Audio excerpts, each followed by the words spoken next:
परम प्रेममय श्री श्री ठाकुर अनुकूलचंद्र श्रीमुख निःसृत पवित्र स्वास्थ्य और सदाचार सूत्र ग्रंथपाठ वैशाखर नवोत्सर्जनारे मोर परम पुरुष जे पुराण धनी कूलमालिक परम पिता तांक निकट यह ही एकांत प्रार्थना प्रति प्रत्येक जेपरी निरोग निरापद धीमान श्रीमान कुशल कौशली पराक्रमी क्रियमाण सुस्थ सबल चिरायु होई बंची रुहंते आउ मोर कातर प्रार्थना जेपरी से मंजूर करते।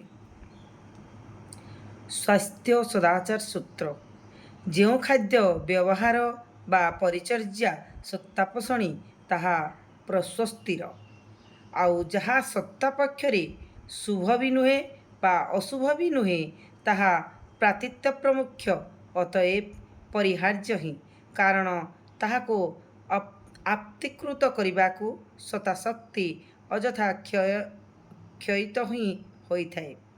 पुणी जो खाद्य व्यवहार और परिचर्या सत्तापक्षरे दूषणीय और क्षयकारी ताहा पापर एवं सर्वत्र भाव परिहार्य ही साधारणतः।